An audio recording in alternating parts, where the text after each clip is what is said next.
మహోన్నతుని విద్య నెరిగిన వారిని వార్త. అతడు పరవశుడై కన్ను తెరిచిన వాడై సర్వశక్తుని దర్శనము పొందను. ఇక్కడ ఆగుదాం.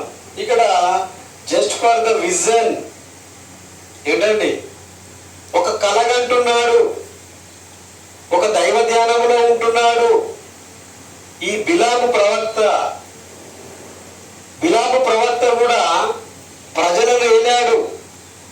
ఈ బిలాము ప్రవక్త ప్రజలను ఏలిన క్రమములో సరి అయిన మార్గంలో దేవునికి అయిష్టుడై ఉన్నందున దేవుడు ఏం చేశాడు, ఇంకొకరిని ఎన్నుకోవడము జరిగిందండి. ఇలాంటి ఈ యొక్క చెడ్డ బిలాము ఏం చేస్తున్నాడు, దర్శనాలను కంటున్నాడు, కలలను కంటున్నాడు. నా పరిపాలన బాగలేదా, ఆ పరిపాలన నేను చేసే విధానం నాకు నచ్చలేదా, లేకపోతే దేవునికి ఇష్టంగా లేదా అనుకుంటున్నాడు కావచ్చు. అనుకొని ఏం చేస్తున్నాడు, మరొక న్యూస్ అంటే ఏంటిది, వార్త, మరొక వార్తను ఆయన కంటున్నాడు. ప్రియమైన దేవుని బిడ్డలారా చూడండి, దైవ వాక్కులను వినిన వాని వార్త, దేవుని యొక్క మాటలను వింటున్నాడు. ఎవరు, బిలాం ప్రవక్త. బిలాం, నువ్వు చేసేది తప్పు అని దేవుడు హెచ్చరిస్తున్నాడు. ఇశ్రాయేలు ప్రజలందరినీ కూడా వేరే రాజులకు అప్పగిస్తున్నాడు. రాజ్యాన్ని అంతా కూడా అమ్ముతున్నాడు డబ్బుకు బిలాం ప్రవక్త. అర్థమవుతుందండి? అటువంటి క్రమంలో ఒక నాయకుడు సరి అయిన విధానములో న్యాయ పరిపాలన చేయనప్పుడు అతడు అక్కడ నాయకత్వం చేయడం వేస్ట్ అండి. ఇశ్రాయేలీలందరినీ కూడా ఐగుప్తు బానిసత్వం నుండి ఈ యొక్క ఎర్ర సముద్రం గుండా, ఎడారి గుండా, సినాయి అరణ్యము గుండా నడిపిస్తున్న విధానంలో ఏనాడు కూడా మోషే గారు అలసిపోలేదు, నాయకత్వం సన్నగిల్లిపోలేదు. ఎప్పుడు కూడా ప్రజలకు ఒక ప్రేమగా మెదులుతూ వారు అడిగిందల్లా ఇచ్చి దేవుని నుండి తెచ్చిపెడుతున్నాడు. అది నిజమైన నాయకత్వం. అటువంటి నాయకుడు మనకు కావాలి. అటువంటి నాయకత్వ లక్షణాలు యేసు క్రీస్తు ప్రభులో ఉన్నాయి. కనుక ప్రియమైన దేవుని బిడ్డలారా, బిలాం ప్రవక్త సరి అయిన న్యాయం ఇశ్రాయేలు ప్రజలకు చేయలేదు.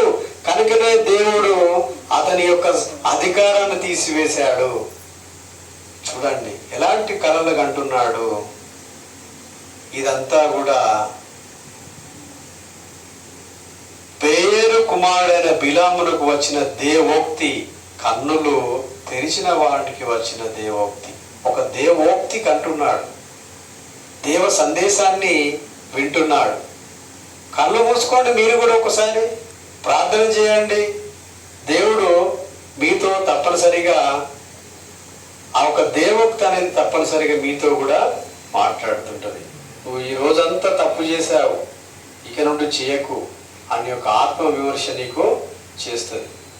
అలాగనే బిలాం ప్రవక్తకు వచ్చిన దర్శనము ఏమంటున్నాడంటే, మహోన్నతుని విద్య నెరిగిన వాని వార్త.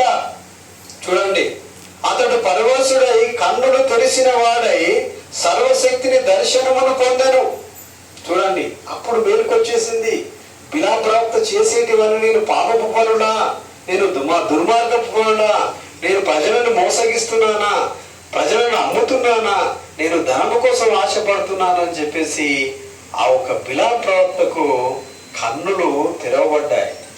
మనం కనబడే కన్నులు అనేటివి లోక సంబంధమైన కన్నులండి.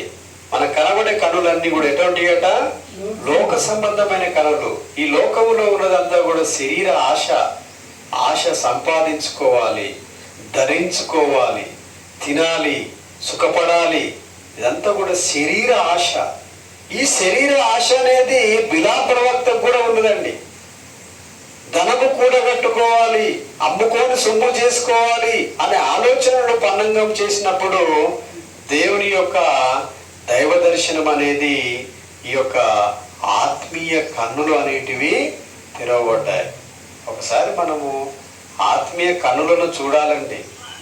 మనము శరీర కన్నులు మనకు 2 ఉన్నాయి, కానీ మన ఆత్మ ద్వారా మనం కన్ను మూసుకున్నప్పుడు ఆత్మీయ కన్నులు చూస్తాయండి. చూసి ఎస్, ఇటువంటి పని మనము చేయకూడదు, ఇటువంటివి మనము చూడకూడదు. ఇదంతా ఎందుకండి? మహానుభావులు లోకంలో కొన్ని రాస్తున్నారు.